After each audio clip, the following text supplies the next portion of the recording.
This weekend is UFC 326, Holloway versus Oliveira 2. Their first fight ended, I think, 11 years ago. Charles Oliveira had an injury to his shoulder or his esophagus, something like that. Nobody really knows what happened. I'm going to go through each and every fight on this card, the prelims and the main card, give my picks and my prediction on what I think is going to happen super quick. It's an okay card. I think most people are just excited for the main event. There's a couple fights in the main card that I'm excited for as well. Let's get started with the first fight of the night. We have Luke Fernandez versus Rodolfo Bellato. Not wasting much time on this. Luke Fernandez coming off the Contender Series. He's a good, powerful dude. He seems like he can mix it together well. Rodolfo Bellato, he will look for any way to get out of a fight.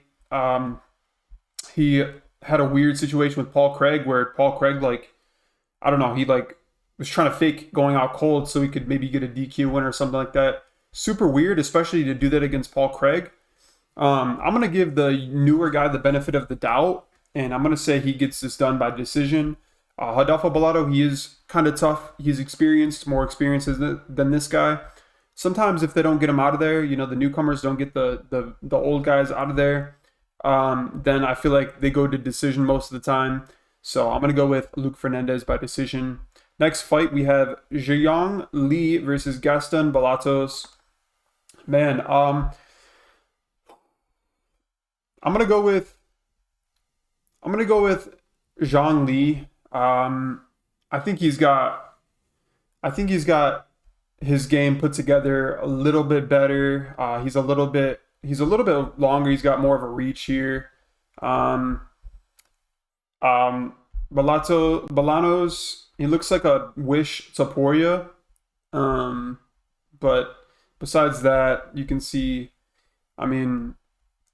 Lee is getting it done everywhere. This guy is mainly getting it done in knockouts.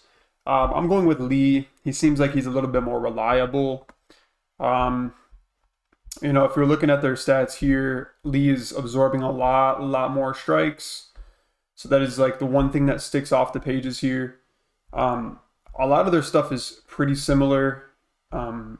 So I'm going to go with Lee by decision. I don't think he's going to get a finish here, but this fight is pretty close, so I can see it going either way.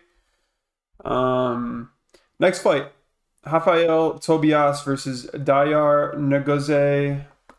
This is the guy that wipes his eye. He has a tick where he wipes his eye when he fights. He goes like this. He literally keeps going like that, just wiping his eye, wiping his eye, wiping his eye. I saw him in the Contender Series. I believe he had one match in the UFC already. I'm not really sure. I forget. But I'm going to go with him. Actually, I'm going to go with Dayar Ngozi. Just because I've seen him fight in the UFC before. He does okay. He's nothing crazy, not super athletic, but he's tough, and he's in there to scrap. So I'm going to go with him. I'm going to say by decision. But of course, someone out there is going to be like, oh, dude, Rafael Tobias, he's going to, dude, he just got 3 first-round finishers in a row. I don't really care. I'm going with this guy. And can someone tell me, confirm, does this guy still have this physique? Is he still that shredded?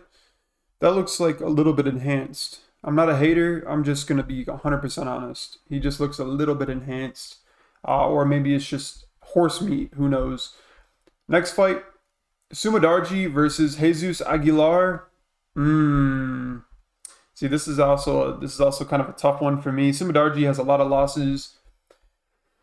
Good fighter, but got a lot of losses. No offense, man, but I'm not really confident in a lot of Asian fighters these days. I'm not gonna lie, they're entertaining sometimes, but it's hard to rely on them. We can see really quick here their stats. He's landing almost double the strikes, a lot more significant strikes. He's also absorbing more.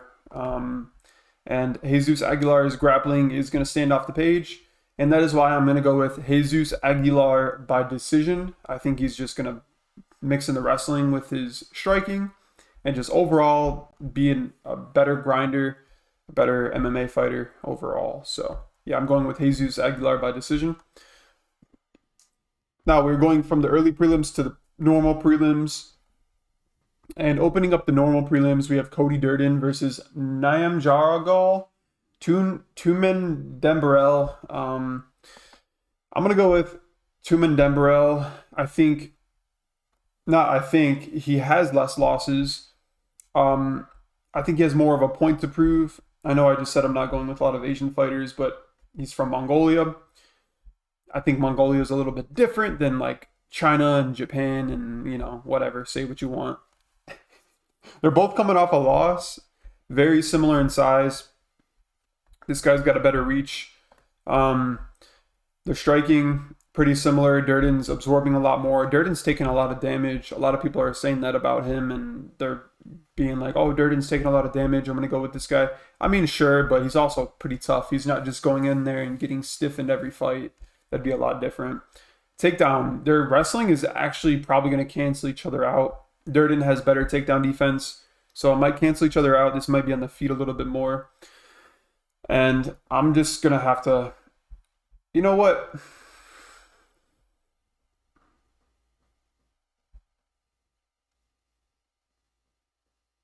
I'm going with Durden. I'm switching my pick. I'm going to go with Cody Durden.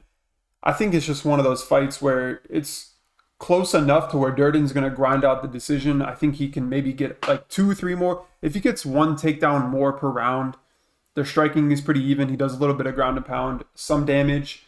Maybe, I don't know, man. It's a super close fight. I'm going to go with Durden. It just feels like one of those fights where you pick against Durden and then he just proves you wrong. So I'm going to go with Durden by decision.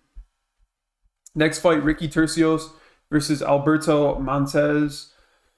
Man, I'm going to go with Alberto Montez. Again, he's coming off the Dana White Contender Series. More of a point to prove than Ricky Tercios. Ricky Tercios is good. He's a grinder. He's a savage in there. But I'm going to go with the younger, hungrier, newer guy. Coming off the Dana White Contender Series, they've got such a huge point to prove. They want to prove themselves, to Dana White. So I'm going to give him the benefit of the doubt. You can see right here, his strikes are a lot more significant than Ricky's. They're going to be a lot harder shots. He's landing a little bit more. He is absorbing more, but I mean, you can absorb a little bit more from Ricky.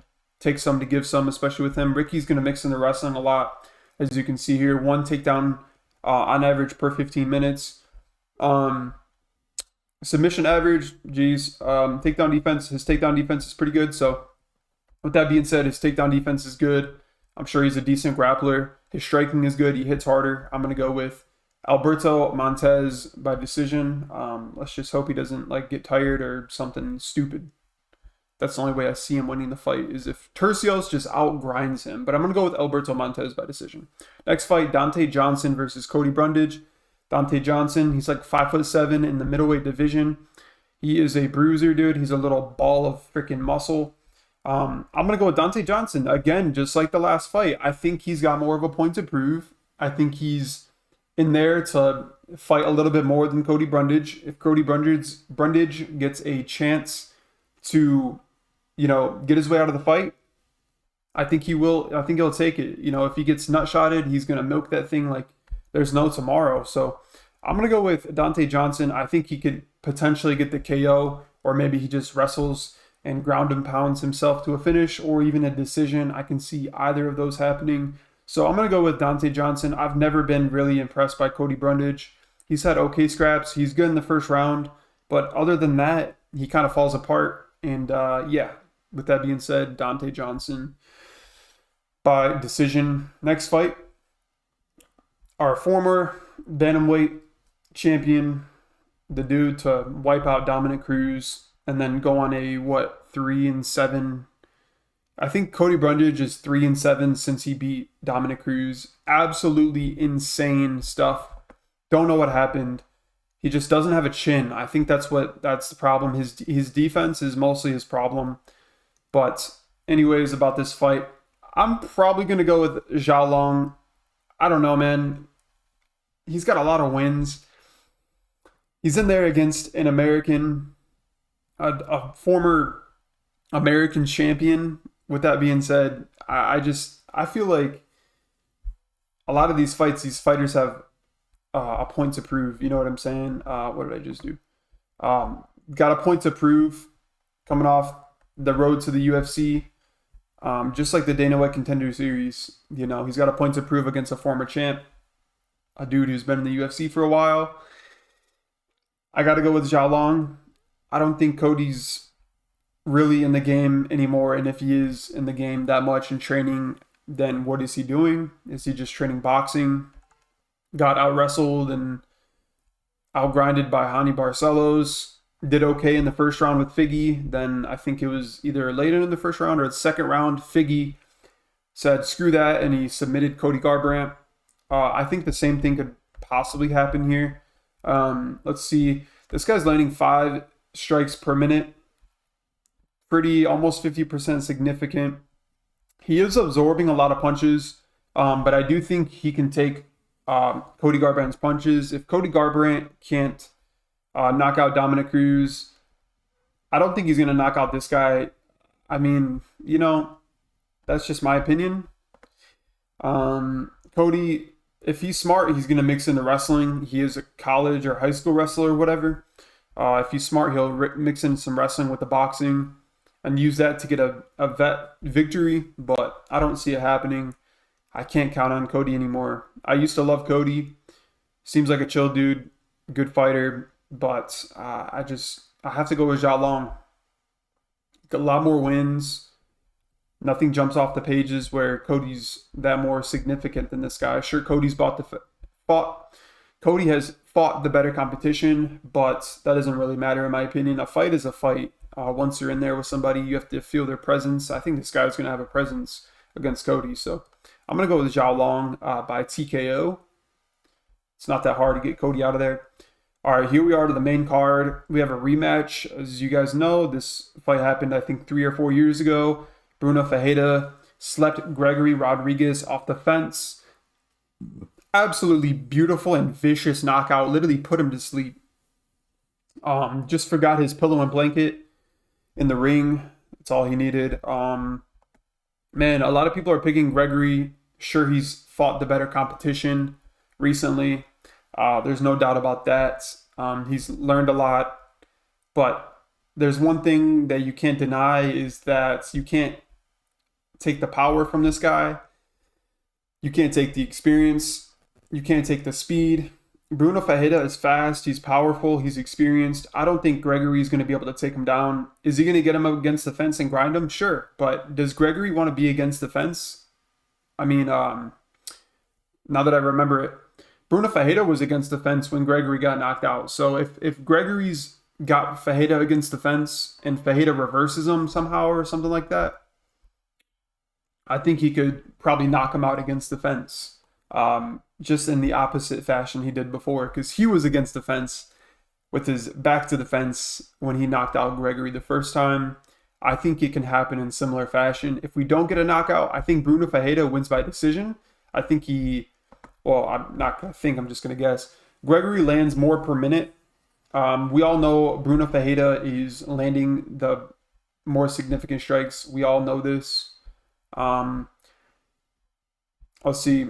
Gregory's absorbing a little bit more punches when it comes to the grappling. Gregory's a little bit standing off the page. But Bruno Ferreira, I feel like he's good enough to where he can defend the takedowns. As long as he has good cardio, doesn't get super tired, I think he can wear out Gregory Rodriguez, bring him into the mid to late second round, and TKO him. If he doesn't sleep him, he TKOs him, but I can see him putting him to sleep again. He's still got that power in his hands. It's only been a few years. So I'm going to go with Bruno Ferreira. I'm going to go with Bruno Ferreira by TKO. I can see a decision. I can also see, a submission possibly. But I'm going to say Bruno Ferreira by second round TKO. Next fight, Drew Dober versus Michael Johnson. Gosh, man, I think this is where...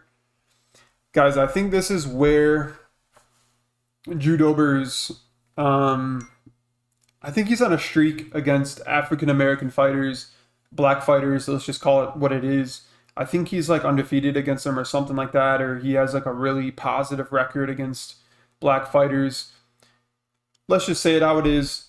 I mean, Drew Dober, he's probably Michael Johnson's fought the better competition. We can just come out and say that right now. Drew Dober is on his way to a 30-15 record. Michael Johnson's on his way to an even record of, but I don't know, man. I think Michael Johnson is going to be bigger. He's going to be taller. He is going to be faster. I don't care what anyone says. Michael Johnson is going to be faster. I think he does possibly hit a little bit harder. Drew Dober hits hard. He's got a good chin. But Michael Johnson hits hard. He's fast. He's experienced. He's in and out of the pocket. He's not just standing in the pocket like Drew Dober does with people. I'm going to go with Michael Johnson by a second round TKO. Yeah. Next fight, Rob Font versus Raul Rosas Jr.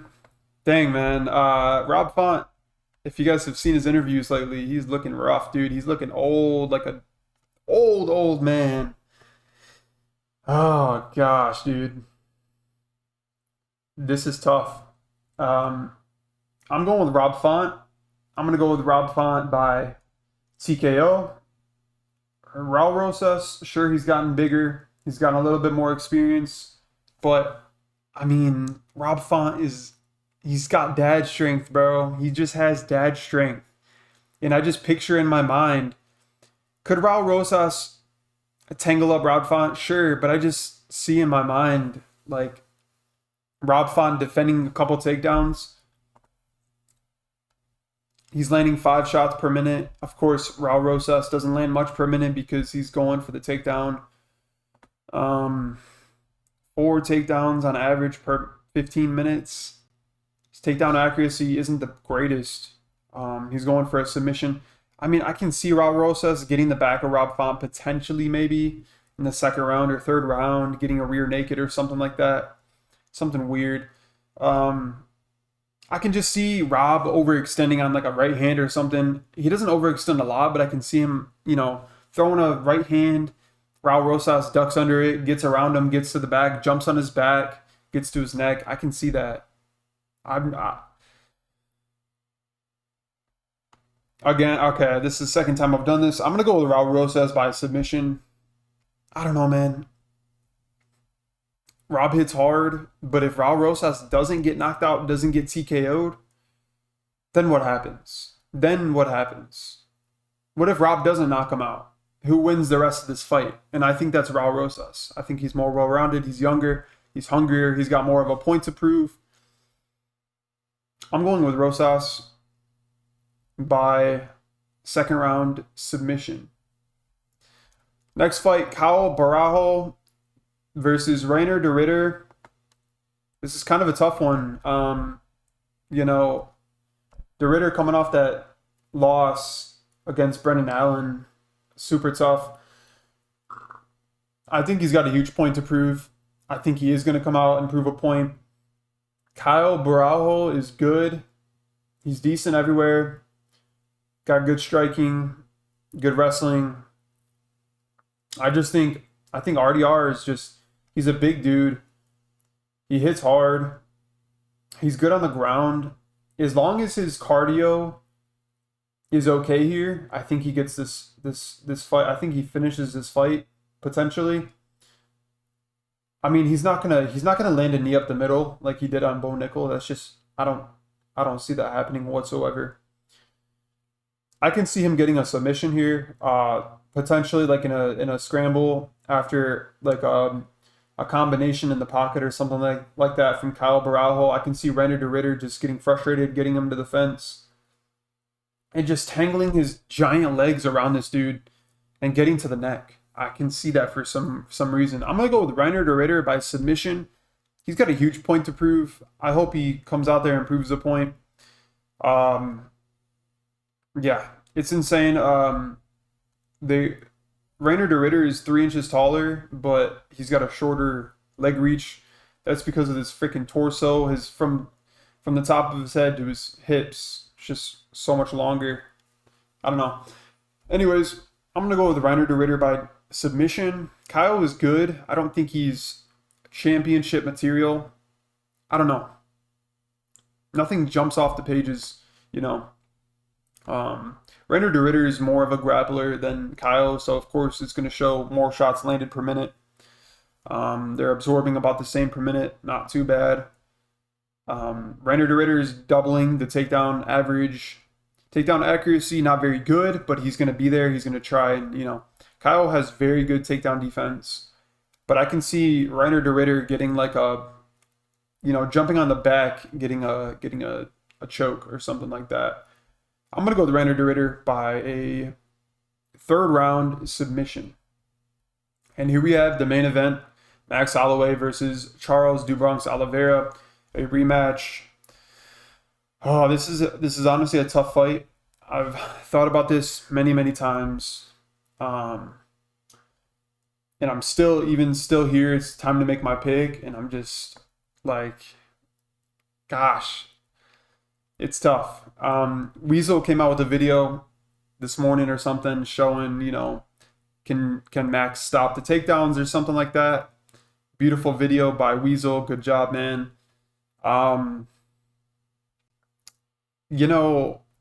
It's tough because Max, he lands a lot of shots. He does land a lot of shots. He's more than doubling Charles' shots per 15 minute or per minute, excuse me. He's also absorbing 1.5 more shots per minute. I mean, Charles hits hard. Justin Gaethje said it sent an electric wave through his body. I don't think Charles said that about Gaethje. Gaethje fought Max. Gaethje was probably the hardest hitter Max fought besides Topuria.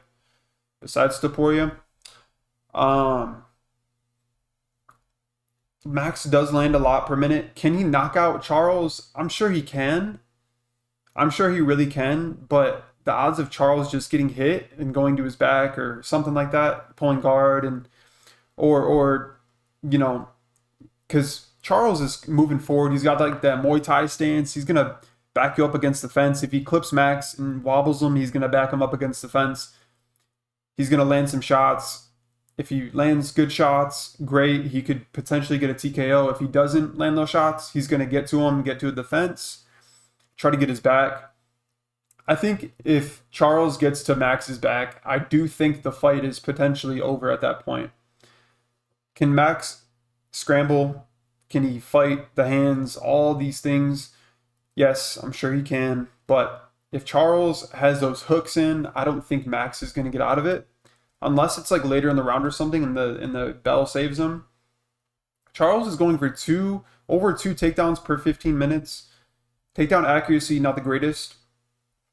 Max has amazing takedown defense, but he's never fought somebody like Charles. Charles doesn't have the best wrestling, so that's the only thing that kind of worries me is his wrestling isn't great. But his jiu-jitsu is good and all of that. Man, oh man, who do you go with?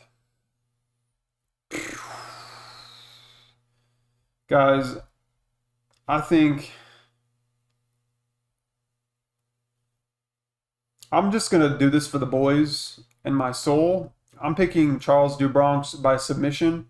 He's got the most submissions and most finishes in UFC history. Like, come on, dude. Max can be finished. Max is a great fighter. His boxing is great. I am super worried about 155 Max hitting Charles on the chin. I'm super worried about that. But if he can get past those shots of Max and just kind of pressure Max, I think he can pressure Max like Max has never been pressured. I think it's a little bit different of a presence in there than Volk.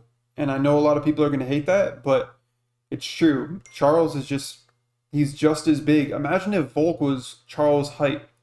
You know what I'm saying? I think he would have finished him every fight. And I do think Charles is that guy. Volk just has a better chin and better striking than Charles, of course. And, their fight was mostly striking. Volk tried to get him down many times. I'm going to go with Charles by